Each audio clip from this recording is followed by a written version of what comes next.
السماوات وما في الأرض وما بينهما وما تحت الثرى وإن تجهر بالقول فإنه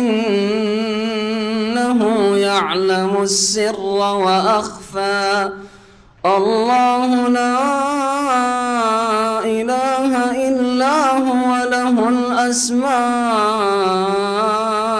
الحسنى وهل أتاك حديث موسى إذ رأى نارا فقال لأهلهم كثوا إني آنست نارا لعلي آتيكم منها بخبر أو أجد على النار هدى فلما أتاها نودي يا موسى إني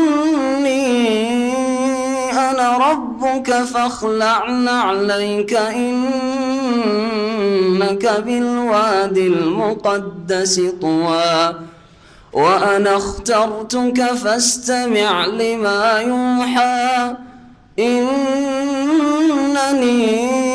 أنا الله لا إله إلا أنا فاعبدني وأقم الصلاة لذكري إن الساعة آتية أكاد أخفيها لتجزى كل نفس بما تسعى فلا يصدنك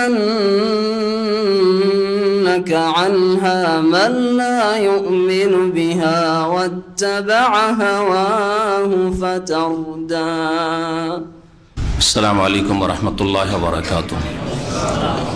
بسم الله الرحمن الرحيم إن الحمد لله نحمده ونستعينه ونستغفره ونعوذ بالله من شرور أنفسنا ومن سيئات أعمالنا من يهده الله فلا مضل له ومن يضلله فلا هادي له وأشهد أن لا إله إلا الله وحده لا شريك له وأشهد أن محمدا عبده ورسوله صلى الله تعالى عليه وعلى آله وصحبه وسلم تسليما كثيرا يا أيها الذين آمنوا اتقوا الله حق تقاته ولا تموتن إلا وأنتم مسلمون يا أيها الناس اتقوا ربكم الذي خلقكم من نفس واحدة وخلق منها زوجها وبث منهما رجالا كثيرا ونساء واتقوا الله الذي تساءلون به والأرحم إن الله كان عليكم رقيبا يا أيها الذين آمنوا اتقوا الله وقولوا قولا سديدا يصلح لكم أعمالكم ويغفر لكم ذنوبكم ومن يطع الله ورسوله فقد فاز فوزا عظيما أما بعد فأعوذ بالله من الشيطان الرجيم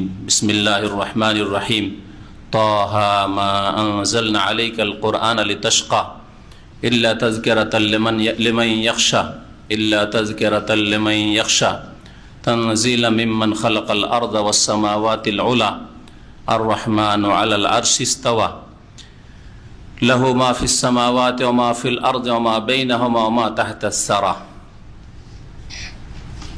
আল্লাহ পাক রব্বুল আলামিনের সমস্ত প্রশংসা যে আল্লাহ পাক কোরআনে কারীম নাযিল করেছেন মুহাম্মদুর রাসূলুল্লাহ সাল্লাল্লাহু আলাইহি সাল্লামের উপর এবং এই কোরআনে কারীম দিয়ে আর এই শেষ রাসূলের রিসালাত দিয়ে অসংখ্য আদম সন্তানকে আল্লাহ পাক হেদায়েত দান করেছেন। বলেন আলহামদুলিল্লাহ যে আল্লাহ পাক আমাদেরকে হেদায়েত দান করেছেন।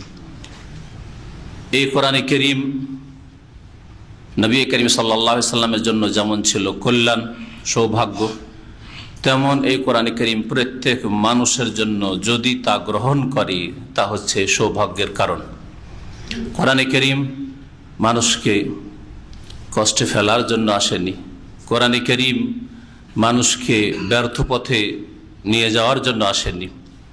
কোরআনে কারীম মানুষকে হতভাগা বানায়নি, ভাগ্যবান বানিয়েছে। আজকে তাফসীর হবে সূরায়ে তাহার। সূরায়ে তাহা ছোট্ট ছোট্ট এতে আয়াত রয়েছে। নবী করিম সাল্লাল্লাহু আলাইহি সাল্লামের মক্কি জীবনের এই সূরা, যা নবী সাল্লাল্লাহু আলাইহি সাল্লামের উপর নাযিল হয়েছে মক্কার জীবনে হিজরতের পূর্বে, এবং এই সূরা সম্পর্কে তাফসীরের বর্ণনা রয়েছে যে ওমর রাদিয়াল্লাহু তাআলা আনহুর ইসলামের কারণ হয়েছিল এই সূরা। যখন তিনি গিয়ে মারধর করছিলেন কুফরির অবস্থায় তার ভগ্নিপতিকে এবং বোনকে, আর মারতে মারতে তারপরে এক সময় তার সামনে পেশ করা হইল এই সূরা তাহা, যে আমাদেরকে মারছেন, না মেরে আমরা যা শুনেছি, যা বিশ্বাস করেছি, যার প্রতি ঈমান নিয়ে এসেছি, যেই বাণী মুহাম্মদ রাসূলুল্লাহ সাল্লাল্লাহু আলাইহি ওয়াসাল্লাম আমাদেরকে শোনাচ্ছেন, যা আমাদের জীবনকে আলোকিত করেছে, একটু শোনেন। বোন বললেন। সেই সময় ওমর রাদিয়াল্লাহু তাআলা আনহুর মনে আল্লাহ পাক এই কথা দিলেন যে শোনাই যাক, এত মারলাম তারপর এরা ছাড়বে না তাদের এই ধর্ম, একটু শুনি কি বলছে, শুনি। ওই সময় ওমর রাদিয়াল্লাহু তাআলা আনহুকে এই সূরা তাহার প্রথম কয়েকটি আয়াত শোনানো হয়েছিল। তারপরেই তিনি দ্রুত পরিবর্তন হয় আল্লাহ পাকের ইচ্ছায়, বললেন ওয়াইন মুহাম্মদ, মুহাম্মদ কোথায় সাল্লাল্লাহু আলাইহি ওয়াসাল্লাম, আমাকে নিয়ে চলো। সাহাবায়ে কেরামদেরকে ভয় লাগছিল, তার বোনকে, তার ভগ্নিপতিকে ভয় লাগছিল যে অসৎ উদ্দেশ্য তো বলছেন না যে মুহাম্মদ সাল্লাল্লাহু আলাইহি ওয়াসাল্লাম কোথায় আছে, খুন করার উদ্দেশ্য তো বলছেন আবার। যাই হোক, তাকে পৌঁছানো হইল। ওমর রাদিয়াল্লাহু তাআলা ইসলাম কবুলের ঘটনা সহিহ হাদিস দ্বারা প্রমাণিত রয়েছে বিস্তারিত, যা এখানে বলার সময় নেই, কারণ আমাদেরকে একটু তাফসীর টানতে হবে। তো আপনারা ওটা জানেন এবং সিরাতের কিতাবাদিতে পড়ে নিতে পারবেন। ওমর রাদিয়াল্লাহু তাআলা আনহু ইসলাম কবুল করলেন নবী করিম সাল্লাল্লাহু আলাইহি সাল্লামের কাছে। সেই দিন থেকে খোলাখুলি ইসলাম প্রকাশ করা শুরু করলেন সাহাবায়ে কেরামরা। তার পূর্ব পর্যন্ত গোপনে লুকিয়ে লুকিয়ে ইসলামের দাওয়াত দেওয়া হইতো, গোপনে নামাজ পড়া হইতো। যদি ফরজ নামাজ ফরজ না হইলেও ইসলাম ওমর রাদিয়াল্লাহু তাআলা ইসলামের সময় নামাজ ফরজ হয়নি 5 ওয়াক্ত, তবে সকাল সন্ধ্যার নামাজ ছিল, যেমন অন্য আয়াতে রয়েছে সকাল সন্ধ্যা আল্লাহ পাকের তাসবিহ করো, সকাল সন্ধ্যা আল্লাহ পাকের জিকির আজকার করো। এই আয়াতগুলোর বাস্তবায়ন নবী করিম সাল্লাল্লাহু আলাইহি সাল্লাম সাহাবায়ে সকাল সন্ধ্যা তারা নামাজ পড়তেন, ইবাদতবন্দি করতেন। এই সূরা তাহা নাজিল হওয়ার সম্পর্কে শানে নুজুল স্বরূপ যা তাফসিরে বর্ণনা করা হয়েছে যে মুশরিকরা, বিশেষ করে কুরাইশ, নবী করিম সাল্লাল্লাহু আলাইহি ওয়াসাল্লামের বংশ যারা মুশরিক, কুরাইশ বংশের যারা কাফের মুশরিক, এরা বলতো যে মুহাম্মদের ভাগ্যটাই খারাপ করে দেওয়া হয়েছে কোরআন দিয়ে। কোরআন নাজিল না হইতো এই মুহাম্মদের তকদির খারাপ হইতো না। লাম্মা আনজালাল্লাহুল কোরআন আলা রাসূলিহি মুহাম্মদ সাল্লাল্লাহু আলাইহি ওয়াসাল্লাম, যখন আল্লাহ পাক রব্বুল আলামিন কোরআনে কারীম রাসূল মুহাম্মদ সাল্লাল্লাহু আলাইহি ওয়াসাল্লাম নাজিল করলেন, কামা বিহি হুয়া ওয়া আসহাবুহু, তখন নবী সাল্লাল্লাহু আলাইহি ওয়াসাল্লাম তার সাহাবায়ে কেরামরা ইসলামের দাওয়াত দেওয়া শুরু করলেন, কোরআনের দাওয়াত দেওয়া শুরু করলেন। ফাকাল আল মুশরিকুনা মিন কুরাইশ, কুরাইশের মুশরিকরা বলতে শুরু করলো, মা উনজিলা হাযাল কুরআনু আলা মুহাম্মদ ইল্লা লিয়াশকা, মুহাম্মদের উপর সাল্লাল্লাহু আলাইহি ওয়াসাল্লাম এই কোরআন নাজিল করে তার ভাগ্যটা খারাপ করে দেওয়া হয়েছে, তার ভবিষ্যৎ অন্ধকার করে দেওয়া হয়েছে, তাকে বড়ই সে বিপদে পড়েছে। লিয়াশকা এই কথা বলেছিল। ইয়াশকা আর দুটি অর্থ হয়, ইশকা বা তাশকা, শাকিয়া ইয়াশকা বা বিসামিয়া থেকে এর অর্থ এমনি শাব্দিক প্রসিদ্ধ অর্থ হচ্ছে বদনসিব হওয়া, হতভাগা হওয়া, ভাগ্য খারাপ হওয়া, এটা হচ্ছে এর অর্থ। আর এর বিপরীত সায়েদা ইয়াসআদু মানে ভাগ্যবান হওয়া, সৌভাগ্য। ফাম্মাল্লাযীনা সাইদু ফাফিল জান্নাহ, আল্লাহ পাক কোরআনে কারীমে বলছেন যে যারা ভাগ্যবান হবে, যাদের সৌভাগ্য হবে তারা জান্নাতে যাবে। আর জাহান্নামীদের সম্পর্কে আলোচনা, ওয়াম্মাল্লাযীনা শাকু, শাকিয়া আশকাকে শাকু, যারা হতভাগা, যাদের দুর্ভাগ্য, তারা জাহান্নামে ফাফিন্নার, তারা জাহান্নামে যাবে। তো এই মুশরিকদের এই সব সমালোচনার পরিপ্রেক্ষিতে আল্লাহ পাক রব্বুল আলামিন কোরআনে কারীমের সূরা তাহার এই প্রথম দিকের আয়াতগুলো নাযিল করলেন। এই সূরায় নবী করিম সাল্লাল্লাহু আলাইহি ওয়াসাল্লামের সামনে বিশেষ করে মূসা আলাইহিস সালামের বিস্তারিত সিরাত জীবনী পেশ করে, কোরআনে কারীম হিসাবে বলতে হয় বিস্তারিত জীবনী। কোরআনে কারীমে এত বিস্তারিত আলোচনা খুব কমই হয়েছে কোনো নবীর। মূসা আলাইহিস সালামের কথা যত বেশি আল্লাহ পাক বয়ান করেছেন। ইউসুফ আলাইহিস সালামের কথা একটি সূরায় আল্লাহ পাক বিস্তারিত বর্ণনা করে দিয়েছেন। বাকি মূসা আলাইহিস সালামের কথা বিভিন্ন সূরায় রয়েছে। তার মধ্যে বিশেষ করে খুব বিস্তারিত উল্লেখ করা হয়েছে তার কথা এই সূরায় তহায় আর সূরায় কাসাসে। যেন সূরায় কাসাস পর্যন্ত আমরা তাফসীর 10 পারা পৌঁছে এসেছি, শেষ দিক থেকে সূরা আনকাবুত পর্যন্ত হয়ে গেছে। তারপরে কাসাস, সূরায় তহার তাফসীর শেষ হলে ইনশাআল্লাহ তাআলা আমরা সূরায় কাসাসেরও তাফসীরটা করে দেব, যাতে করে একসাথে সবগুলি আয়াত, যে আয়াতগুলি প্রায় অধিকাংশ আয়াতগুলি মূসা আলাইহিস সালাম সম্পর্কে রয়েছে, তার বাল্য জীবন থেকে একেবারে নবুয়ত, রিসালাত আর ফেরাউনের ধ্বংস হওয়া আর বনী ইসরাইল মুমিনদের মূসা আলাইহিস সালামের সাথে সম্মানিত হওয়ার ঘটনা আমাদের সামনে স্পষ্ট হয়ে আসে। আল্লাহ পাক রব্বুল আলামিন আয়াত নাজিল করলেন যে মুহাম্মদ সাল্লাল্লাহু আলাইহি সাল্লাম কোরআনে কারীম দিয়ে ভাগ্যবান হয়েছেন, তার সৌভাগ্য, তার ভাগ্য খারাপ হয়নি। তোমাদের ভ্রান্ত ধারণা। মহান আল্লাহ ইরশাদ করছেন, তাহা মা আনজালনা আলাইকাল কোরআন লিতাশকা। তাহা, ত আর হা দুটো অক্ষর, এগুলিকে বলা হয় বিচ্ছিন্ন অক্ষর, হুরুফে মুকাত্তাত। এগুলির অর্থ সম্পর্কে সাহাবায়ে কেরামরা জিজ্ঞেস করেননি নবী করিম সাল্লাল্লাহু আলাইহি সাল্লামকে, আর নবী সাল্লাল্লাহু আলাইহি সাল্লাম বলেননি। এগুলি নাজিল করার বিশেষ উদ্দেশ্য রয়েছে, এই সম্পর্কে অনেকবারই আমাদের আলোচনা করা হয়েছে। ওই সব সূরাগুলির শুরুতে যেগুলিতে আলিফ লাম মিম এসছে, আলিফ লাম রা এসছে, অথবা এইরকম হামিম এসছে, অনেকবারই আলোচনা করা হয়েছে। সুতরাং সে সম্পর্কে আর কিছু বলছি না। তাফসীর কারগণ খুব সংক্ষেপে বলেন, আল্লাহু আ'লাম বিমুরাদিহি, আল্লাহ পাক রব্বুল আলামিন তার উদ্দেশ্য ভালো জানেন, কি উদ্দেশ্যে নাজিল করেছেন। তবে কাফের মুশরিকদেরকে এতে চ্যালেঞ্জ অবশ্যই করা হয়েছে, এটা সবচেয়ে বলিষ্ঠ কথা।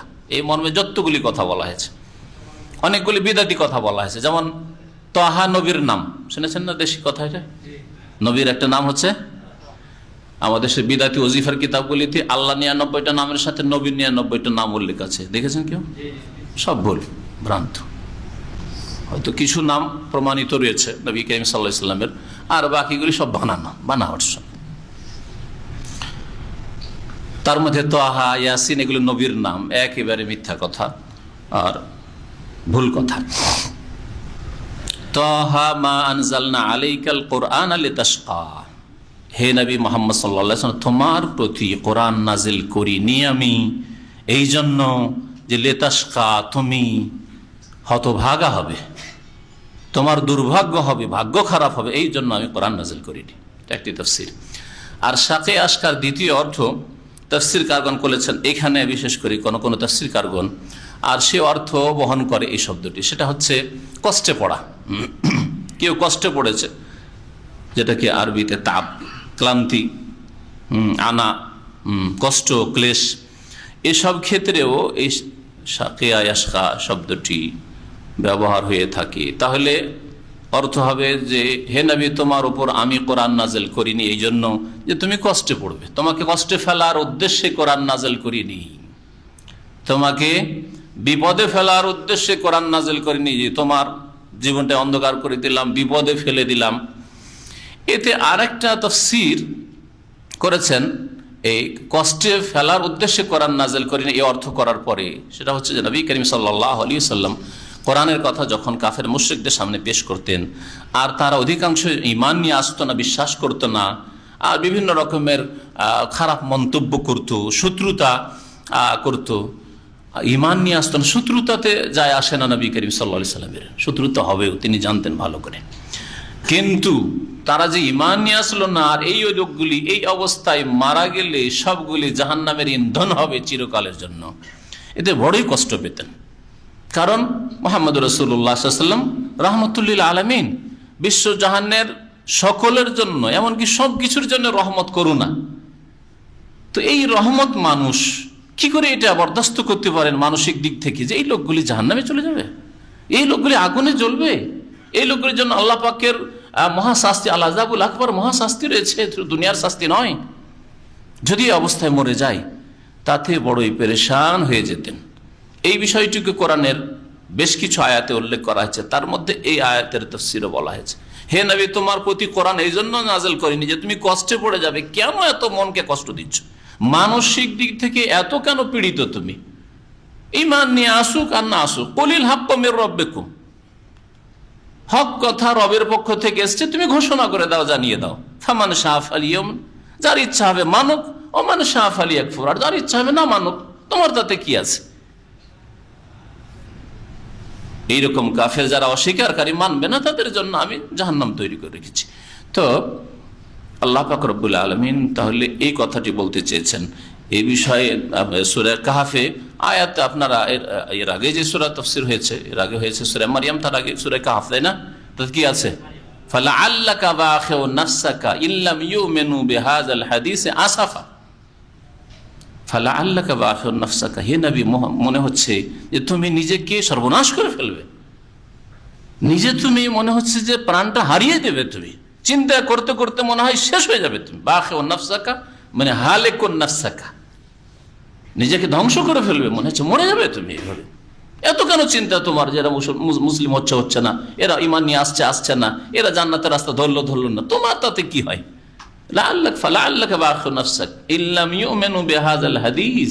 যদি এই বাণীর প্রতি, এই হাদিসের প্রতি, এই আল্লাহর কালামের প্রতি ঈমান না নিয়ে আসে, তাহলে তাতে তুমি নিজেকে ধ্বংস করে ফেলবে।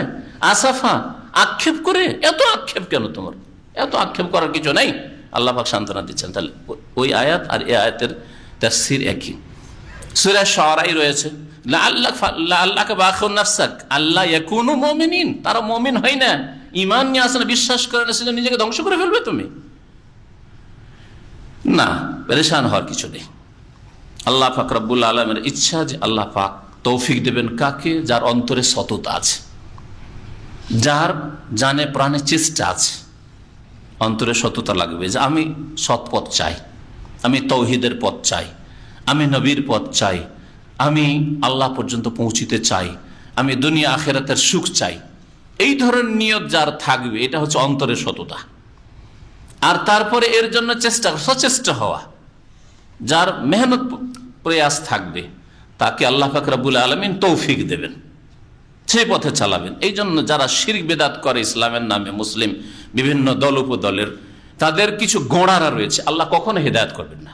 মুতাআসসিব গোঁড়া যারা, তাদেরকে আল্লাহ হেদায়েত করবেন না। কারণ আগে থেকে গোঁড়ামি আছে যে আমরা যেটা করছি, যেই আকীদা বিশ্বাসে আছি, কবর মাজার পূজা করলেও সেটা হক, সুফি মানব রচিত সুফিইজম হইলেও সেটা হক, সেগুলি হক, আর বাকি বাতিল।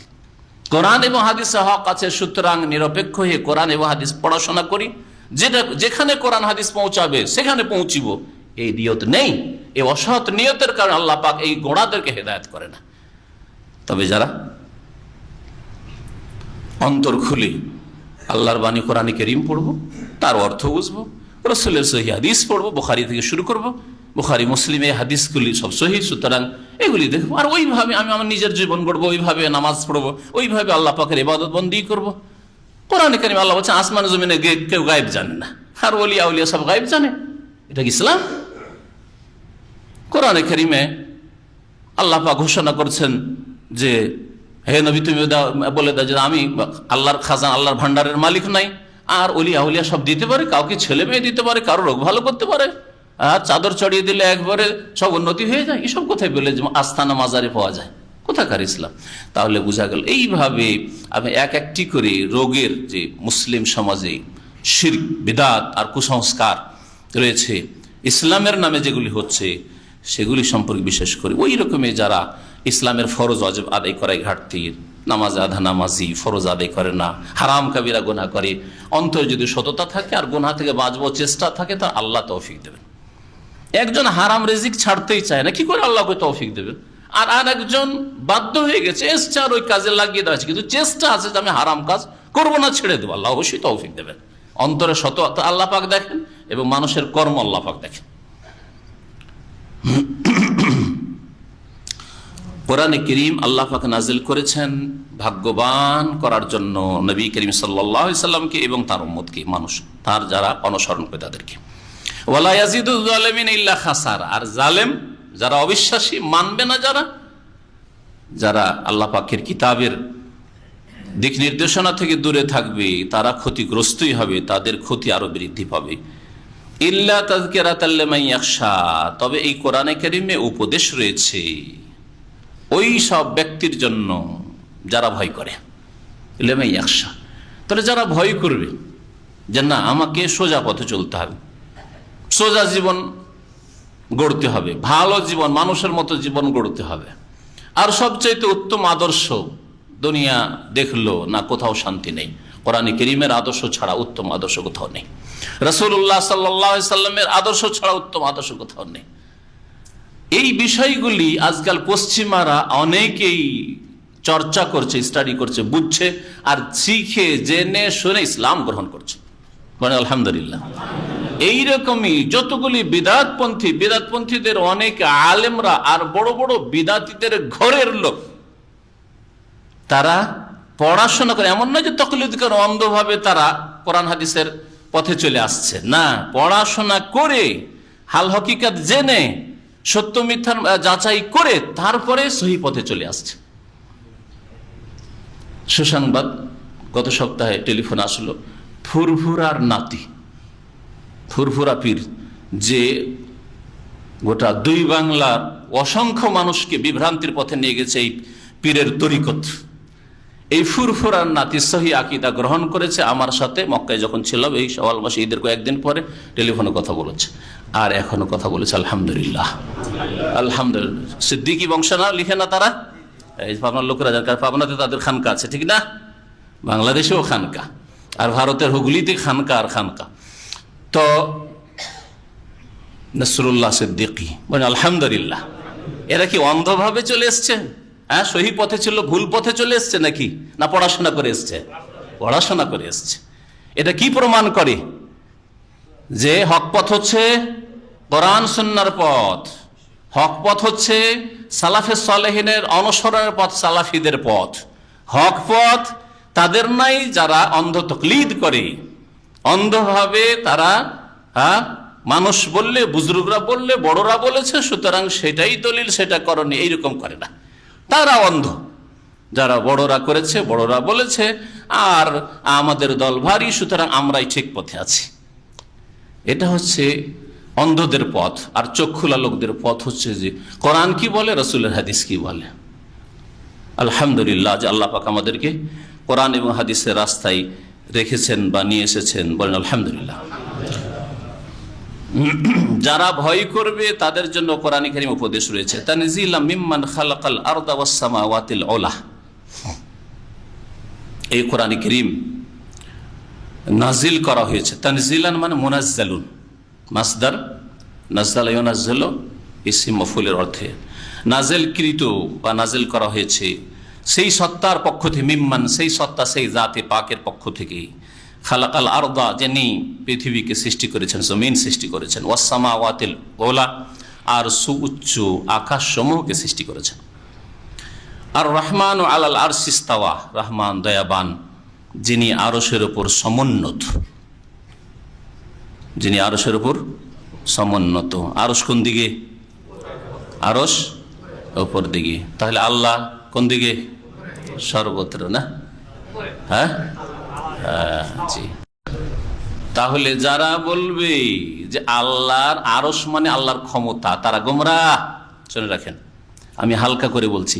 ইমাম আবু হানিফা রাহমাতুল্লাহ শারহে আকাইদা তাহাউইয়া, আর যারা নিজেদের হানাফি বলে পরিচয় দিত, হ্যাঁ, তাদের কিতাবে রয়েছে ইমাম তাহাউই এবং তার ভাষ্য ইবনে আবিল ইজ আল হানাফির কিতাব আমার টেবিলে আছে। আর সময় সুযোগে এনে শোনাবো যে ইমাম আবু হানিফা রাহমাতুল্লাহ আলাইহি বলা হচ্ছে, কেউ যদি বলে আল্লাহর আরশ নেই, আল্লাহর আরশ মানে ক্ষমতা, হ্যাঁ, যেমন অমুক সিংহাসনে বসেছে, হ্যাঁ, তার মানে ক্ষমতা তার হাতে এসছে, সে রাজা ছিল না, অথবা সে এর আগে প্রধানমন্ত্রী ছিল, এখন প্রধানমন্ত্রী হয়েছে। মানুষের ক্ষেত্রে, দুনিয়ার শাসকের ক্ষেত্রে ব্যবহার হয়, কিন্তু বলবেন আল্লাহ পাকের আরশ মানে আল্লাহ পাকের ক্ষমতা, আল্লাহ ক্ষমতায় এসছেন, তার মানে কি এর আগে আল্লাহ ক্ষমতাই ছিল না, অক্ষম ছিলেন। আল্লাহ পাক রব্বুল আলামিনের কাছে এই ক্ষমতা ছিল না, পৃথিবীর ক্ষমতা আর কারো কাছে ছিল। আর তারপরে শুরু হলো যে আল্লাহ পাক ক্ষমতা পেলেন নাকি আসমান জমিন সৃষ্টি করার পরে, খালাকাস সামাওয়াতি ওয়াল আরদা ফি সিত্তাতি আইয়ামিন সুম্মা ইসতাওয়া আলাল আরশ। তাহলে আসমান জমিন আল্লাহ পাক 6 দিনে সৃষ্টি করলেন, তারপরে সুম্মা মানে তারপরে আল্লাহ পাক আরশের উপর সমুন্নত হলেন। এটা হচ্ছে সেই তাফসীর আর অনুবাদ। আর ওরা বলছে না, তারপরে ক্ষমতা পেলেন। তার মানে আসমান জমিন সৃষ্টি করার আগে আল্লাহ পাক ক্ষমতায় ছিলেন না। যেমন দুনিয়ার শাসকরা ক্ষমতায় থাকে না, তারপর কেউ ইলেকশনে জিতে আসে, কেউ বংশ পরম্পরা পেয়ে থাকে, আর কিছু হয়ে থাকে, তাই না? কত বড় কুফরি কথা। এই জন্য ইমাম আবু হানিফা রাহমাতুল্লাহ আলাইহির কথা ইনশাআল্লাহ তাআলা ওই কিতাব থেকে পড়ে শোনাবো শুক্রবারে এশা পরে। ইনশাআল্লাহ তাআলা এই দর্স হবে, খুব কাছাকাছি সময় আপনাদেরকে শোনাবো ইনশাআল্লাহ। যাতে করে ইমাম আবু হানিফা রাহমাতুল্লাহ গুমরাহ বলেন, বলে কেউ যদি বলে আল্লাহর আরশ নেই তো সে কাফের। কেউ যদি আল্লাহর আরশ আছে কিন্তু কোন দিকে আছে জানি না, এদিকেও হইতে পারে, সর্বত্র হইতে পারে। হ্যাঁ, কুলুবুল মুমিনের কলবে কলবে হইতে পারে আল্লাহ পাকের আরশ, কুলুবুল মুমিন আরশুর রহমান। কেউ যদি বলে তাহলে বলে ফাকাদ কাফারা। কে বলছেন এটা? ইমাম আবু হানিফা রাহমাতুল্লাহ আলাইহি বলছেন। পাতা থেকে পাতা নম্বর শুধু না, পড়ে শোনাবো ইনশাআল্লাহ তাআলা। যেসব ভাইদের সময় আছে আজকে রাতে শুনবেন না আগামী সপ্তাহে। গত সপ্তাহে একটু আদা করেছিলেন বাকি কিছু তারাবি, কিন্তু প্রয়োজন নাই মনে হয়। তারাবির গত সপ্তাহে যে আলোচনা হয়েছে যথেষ্ট। তো যদি আজকে শুনতে চান তো ইনশাআল্লাহ তাআলা এই বিষয়টা শোনাব। ইমাম আবু হানিফা রাহমাতুল্লাহ আলাইহির উক্তি। তারপরেও হানাফি আবার হ্যাঁ মানলেন না আরশ। আর যদি আরশ মানেন তো বলবেন যে না, আল্লাহ কোথায় না বলা যাবে না, যে আল্লাহ উপর দিক কোনো বলা যাবে না, যে কোন দিকে দিকে বলা যাবে না। আশারি মাতুরিদি ভ্রান্ত মতবাদ হচ্ছে যে বলা যাবে না আল্লাহ কোন দিকে, আল্লাহ সর্বত্র বিরাজমান। তাআলা আনিল জিসমি ওয়াল জিহাতি, তাদের কথা আল্লাহর যেমন দেহ নেই অস্বীকার। আরে জিসিম শব্দ আসেনি, হাও করিয়ে না নাও করিয়ে না, এটা হচ্ছে সালাফে সালেহের তরিকা। আর বিদাতীদের তরিকা হচ্ছে, আমাদের দেশীয় বিদাতীদের আলেম সমাজের এটা, যে না না অস্বীকার করে দাও। আচ্ছা গেল, এটা না হয় নাই, সেজন্য অস্বীকার করলেন। আর তারপরে জিহাদ দিক অস্বীকার। আল্লাহ ঊর্ধ্বে, 7 আসমানের ঊর্ধ্বে, আরশে আজিমের ওপরে না বলা যাবে না, ওইটাই নাকি কুফরি। অথচ ইমাম আবু হানিফা বলছেন যে বলবে যে আল্লাহ পাক রব্বুল আরশ কোথায় আমি জানি না, সে ফাকাদ কাফারা। আমি তো গুমরাহ বললাম। অনেক সময় হুকুম আমরা হালকা করে বললি, কারণ ছোট মুখে অত বড় কথা নয়। আর ইমাম আবু হানিফা রাহমাতুল্লাহ বড় মুখে বড় কথা ইনশাআল্লাহ তাআলা আপনাদেরকে শুনিয়ে দেব। জি,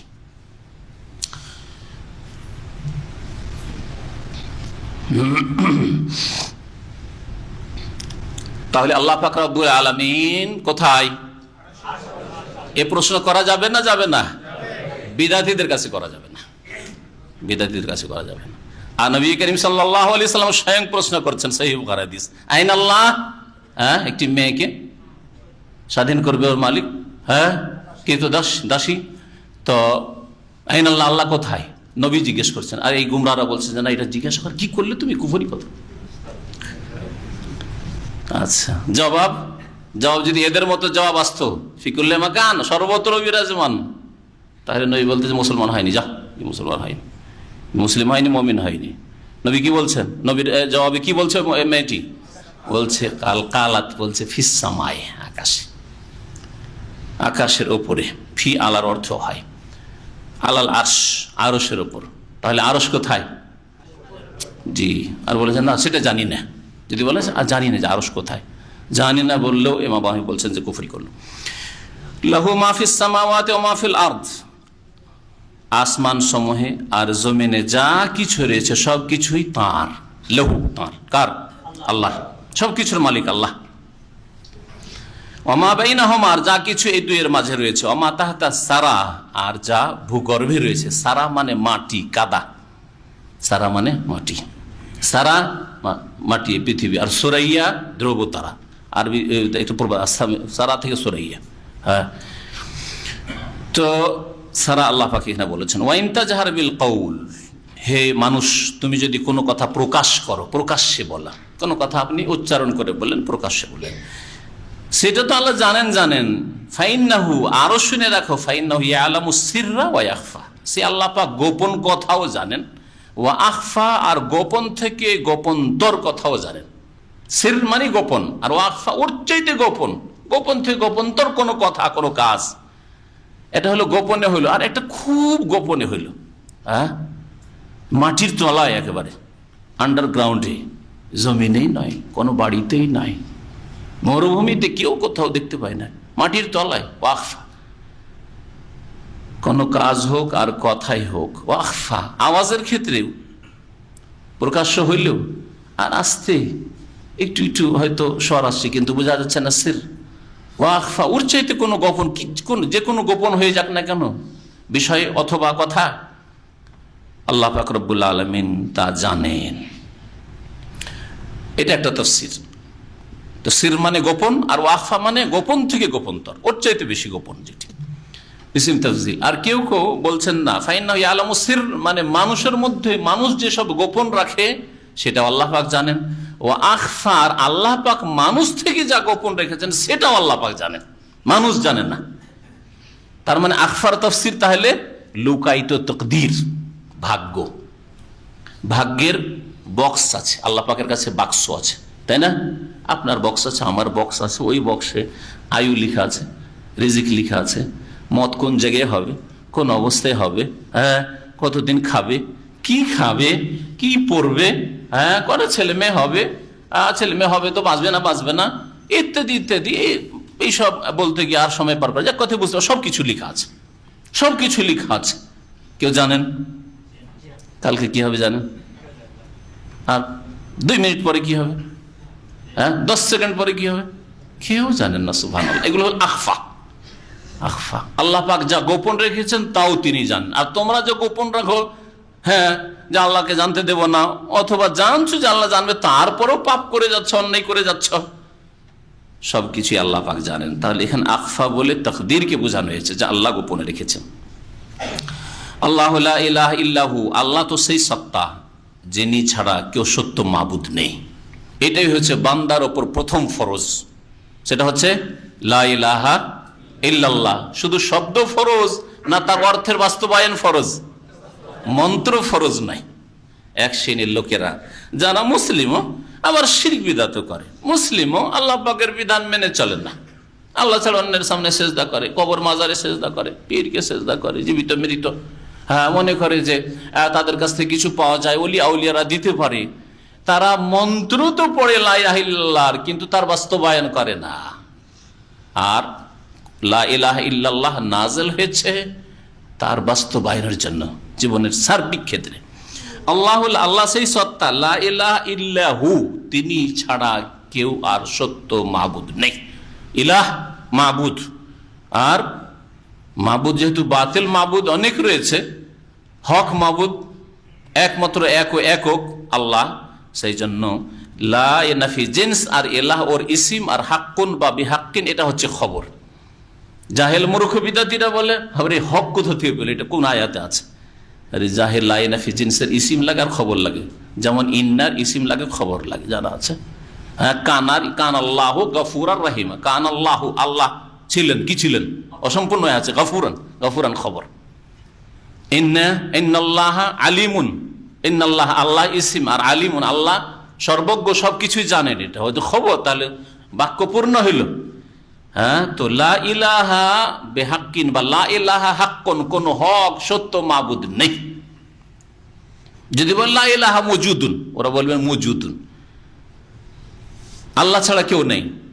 তা আল্লাহ ছাড়া কেউ মাবুদ নেই, তো আল্লাহ ছাড়া মাবুদ তো আছে। কবর পূজার কবর পূজা করছে, মূর্তি পূজা করছে, গাছ পুজো করে গাছ পূজা করছে, গণি পূজা করছে, শুলির পূজারীরা শুলির পূজা করছে, তো আছে তো, কিন্তু বাতিল এগুলি। তো এই জন্য লা নাফি জিন্সের খবর হচ্ছে এখানে বেহাক্কিন বা হারফেজার হাক মাজরুর অথবা হাক্কুন বলেন। ইল্লাহু, তিনি ছাড়া আর কেউ সত্য মাবুদ নেই। লাহুল আসমাউল হুসনা, তার বড়ই সুন্দর সুন্দর নাম রয়েছে। লাহুল আসমা ইসমের বহুবচন, আল হুসনা, সুন্দর সুন্দর নাম রয়েছে। আল্লাহর নাম সবগুলি সুন্দর। আল্লাহর নাম সুন্দর, তা আল্লাহর নাম কে বাছাই করেছেন? আল্লাহ বাছাই করেছেন, তাই না? সুন্দর নাম আমরা কি করে বাছাই করব যে আল্লাহর এই নামটা সুন্দর? এখন আমার নাম, আপনার নাম, প্রত্যেকের নাম কে বাছাই করে? নিজেই না? মানুষের নাম কে বাছাই করে? এমন কেউ আছে যে বলবে যে আমার নামটা আমি বাছাই করেছি, যখন 7 দিনে ছিলাম আকিকা হইলো, আমি আমার নাম বাছাই করেছি? আছে কেউ? না, কেউ নেই। তো মানুষের নাম বাপ মা বাছাই করে, অথবা দাদা দাদি নানা নানি যারা আছে আশেপাশে তারাই বাছাই করে। এখন একজন আলেম আছে, তার কাছ থেকে নিল, জিজ্ঞেস করলো, মানুষ বাছাই করে। রব্বুল আলামিন নাম কে বাছাই করেছে তাহলে সুন্দর হবে? হ্যাঁ, আল্লাহ স্বয়ং নিজে। তো আল্লাহ পাক রব্বুল আলামিন নাম যদি আল্লাহ বাছাই করে থাকেন তো আল্লাহ সেই সব নামগুলি কোরআনে কারীমে হবে আর না হয় রাসূলুল্লাহ সাল্লাল্লাহু আলাইহি ওয়াসাল্লামের হাদিসে হবে। আর আপনি বলবেন খোদায়ে তাআলা, খোদা কোন কিতাবের আয়াতে কোরআনে কারীম আর হাদিসে খোদা আছে? খোদা ছাড়া আল্লাহ জানে। খোদা হাফেজ কোথায় বলেন? খোদা হাফেজ। হ্যাঁ, ঈশ্বর কোথায় বলেন আপনি? গড কোথায় বলেন আপনি? হ্যাঁ, ভগবান কোথায় বলেন আপনি?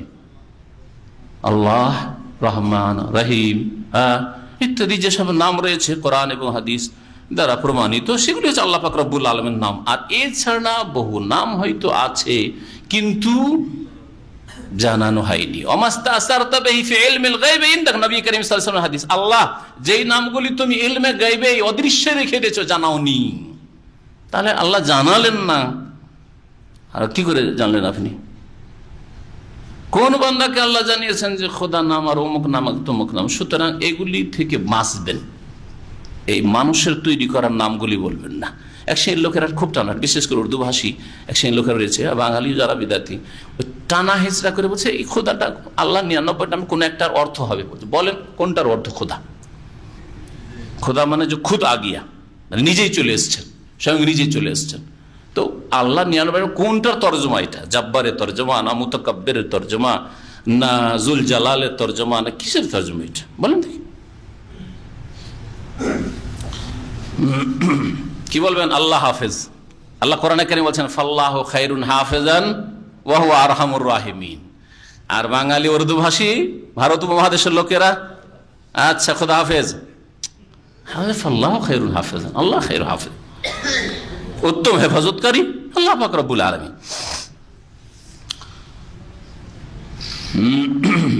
আল্লাহ পাকের সুন্দর সুন্দর নাম রয়েছে। তারপরে আল্লাহ পাক রব্বুল আলামিন মুসা আলাইহিস সালামের ঘটনা বর্ণনা করা শুরু করছেন। নবী মুহাম্মদ সাল্লাল্লাহু আলাইহি সাল্লামকে সম্বোধন করে বলছেন ওয়া হাল আতাকা হাদিস মুসা, হে নবী তোমার কাছে কি মুসা আলাইহিস সালামের বৃত্তান্ত এসেছে? হাদিস মানে কথা। মুসা আলাইহিস সালামের ঘটনা তোমার কাছে কি পৌঁছেছে? আর কিভাবে পৌঁছবে ওহীর আগে? ওহী না হইলে নবী মুহাম্মদ সাল্লাল্লাহু আলাইহি সাল্লাম কি করে জানবেন? তুমি কি জানো? জানো না তো শুনে নাও। আল্লাহ বলেন শুনে নাও। ইযরা আনারান, বিশেষ একটা মুসা আলাইহিস সালামের জীবনের অংশ এখানে বর্ণনা করা হচ্ছে। এখানে বাল্য জীবন বর্ণনা করা হয়নি। বড় হইলেন, বড় হওয়ার পরে মিশর থেকে ভুল করে একটা ঘুষি দিতে যখন একটা লোক মরে গেল ফেরাউনের বংশের, তখন সেখান থেকে পলায়ন করলেন, চলে গেলেন দীর্ঘ 7 দিন, যেমন তাফসীরকাররা বলছেন হেঁটে মাদিয়ান পৌঁছিলেন। মাদিয়ান পৌঁছে সেখানে দেখলেন শুআইব আলাইহিস সালাম, এক বর্ণনা মোতাবেক তিনি নবী অথবা অন্য কোনো শুআইব। আর একটি বক্তব্য যেটা আমাদের দেশের অনেকেই জানে না, কিন্তু শুআইব আলাইহিস সালাম কিনা এতে সন্দেহ রয়েছে, তিনি হইতে পারে যে অন্য কোনো শুআইবের কাছে পৌঁছেছিলেন। তার মেয়েরা যে ঘটনা সূরা কাসাসে আসবে, ঘটনা বলবো না সেজন্য। তারপরে ওই দুই মেয়ের এক মেয়ের সাথে বিবাহ হইল। মোহরানা স্বরূপ কি করলেন? 8 অথবা 10 পেশ করো। মেয়ের বাবা বললেন, তিনি বলেছে যেটা উত্তম সেটাই করবো, 10ই। আর মুসা আলাইহিস সালাম 10 পুরা করলেন। 10 বছর একটা বিবি হাসিল করার জন্য 10 বছর। লেবার, বাড়ির চাকর, চাকরি করে, মানে বাড়ির যে চাকর হয় এমনি একবারে অফিসিয়াল চাকরি নয়, বাড়ির চাকর, বকরি চড়া, ছাগল চড়িয়ে তারপরে বিবির সাথে নিয়ে সফর শুরু করছেন। মায়ের কাছে ফিরে যায় মায়ের কাছে, মাতৃভূমিতে ফিরে যায়, মায়ের কাছে স্ত্রীকে নিয়ে যাচ্ছে। ওইখান থেকে আল্লাহ পাক এখানে বর্ণনা শুরু করেছেন। এর দ্বারা বোঝা গেল যে কোন মানুষ বিবাহ করার পরে তার অধিকার রয়েছে, যখন বিবাহ করে নেবে স্ত্রীকে যে কোনো জায়গায় নিয়ে যেতে পারে। মেয়ের বাবা যদি বলে না আমি তো বিদেশে পাঠাবার জন্য বিয়ে দিইনি, এখানে রাখতে হবে, আমার একটা মেয়ে আমি ঘরেই রাখবো, কাছে গ্রামে রাখবো, আমি বিয়ে দিলাম তোমাকে সৌদি আরব নিয়ে যাওয়ার জন্য, যদি বলে কি করবেন? আচ্ছা এই আয়াত দেখো, মুসা আলাইহিস সালাম নিয়ে গেলেন, ভাই আমিও নিয়ে যাব। হ্যাঁ, তবে আগে যদি শর্ত করে না, আল মুসলিমুনা আলা শুরুতিহিম, সেই বুখারীতে হাদিস রয়েছে, মুসলিম যে কন্ডিশন করবে, শর্ত পুরা করতে হবে। আগে বিবাহ বন্ধন যখন হচ্ছে তখন শর্ত করে, দেখো আমার একটা মেয়ে অথবা আমার 2টা 3টে 4টেও, কিন্তু আমি দূরে পড়াবো না, সুতরাং বিদেশে তুমি তো ইউরোপে চাকরি করো, ইউরোপে যাবে, যখন আমার মেয়ে পড়াবো না ইউরোপে। আমার মেয়েকে আমার এই গ্রামে থাকবে অথবা আমার বাড়িতে থাকবে, ঘর জামাই হয়ে থাকতে শর্ত করে বিয়ে করেছেন। হ্যাঁ, মেয়েটা বেশ সুন্দরী আছে, বেশ পড়াশোনা, বিয়েটা করিনি, তারপর টান দেবো পরে আর কি করবে আবার। হ্যাঁ, না, এটা চলবে না। শর্ত করেছেন যে ঘর জামাই হয়ে থাকবো, না ওখানেই থাকবে। যেমন শর্ত করেছেন যে হ্যাঁ আমি এরপর আর বিবাহ করব না। এই সৌদি আরবে যে বিবাহের সাথে অনেকগুলি বিবাহতে মেয়েরা বা মেয়ের বাবা শর্ত করে নেয় যে যেহেতু এখানে অনেক বিবাহ বেশি আছে, একাধিক বিবাহ করা অহরহ, তো অনেক সময় হয়তো অনেকে হক নষ্ট করে, আল্লাহ পরকাল ভয় করে না। হ্যাঁ, শর্ত করে নেয় যদি যে না আমার মেয়ের পরে আর কোনো বিবাহ করতে পারবে না যদি আমার মেয়ে বেঁচে আছে, তো জায়েজ আছে এটা।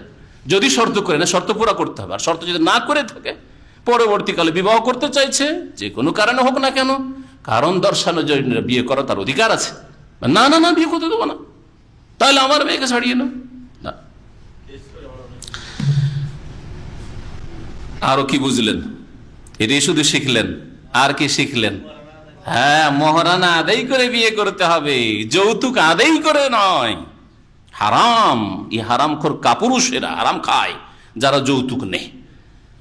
কাপুরুষ নিজের ক্ষমতা হয় না, সেই জন্য ওর মেয়েকে নিয়ে আসবো, কি খাওয়াবো বা নিজে কি খাবো, সুতরাং ওর কাছ থেকে টাকা পয়সাও নিয়ে আসি, দ্বন্দ্বলতে নিয়ে আসি, বসে বসে খাবো।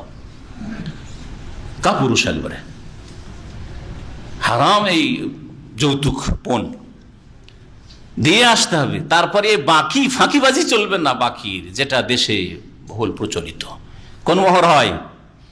হ্যাঁ, আমরা ছোটকালে যাতে 1 টাকার নগদ, বাকিটা বাকি।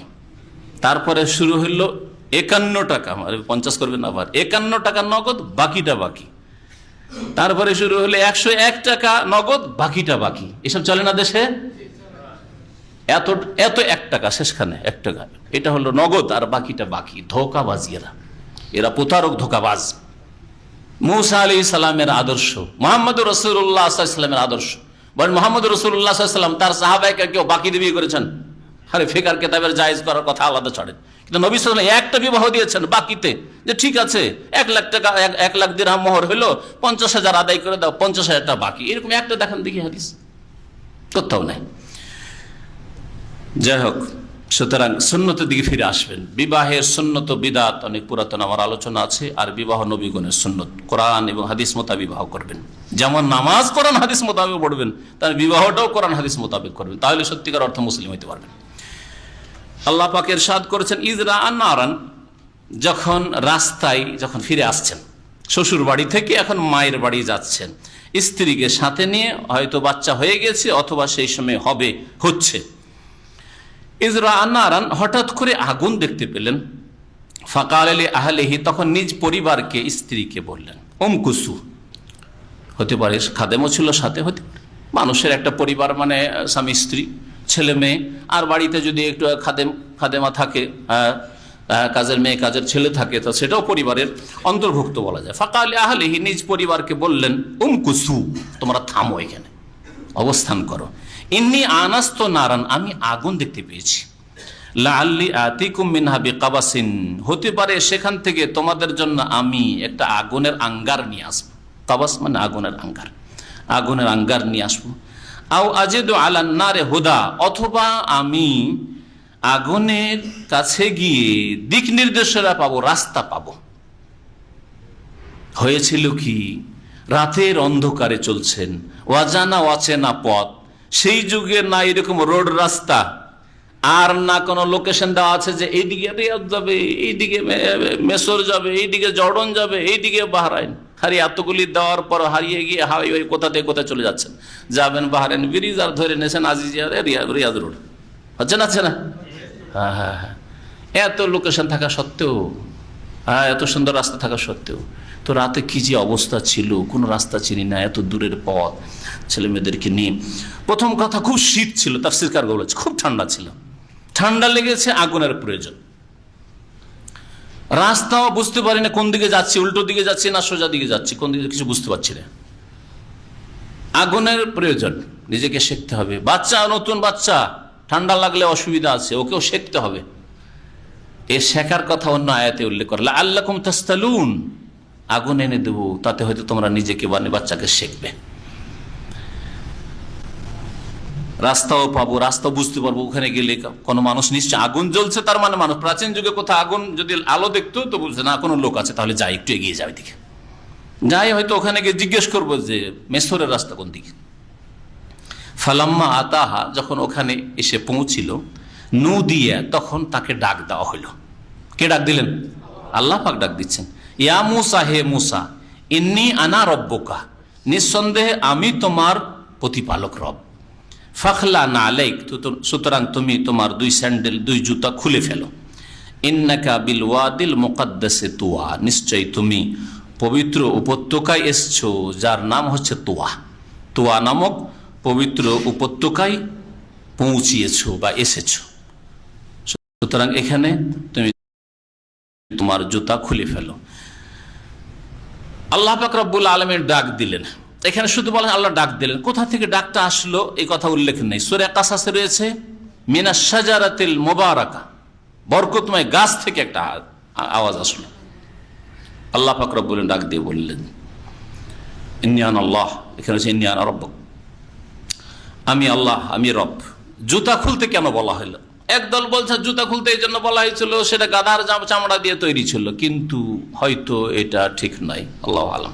এর চাইতে বলিষ্ঠ মত হচ্ছে তাফসীরকারদের, যে পরের অংশে তাতে ইঙ্গিত করা হয়েছে জুতা কেন খুলতে বলা হলো।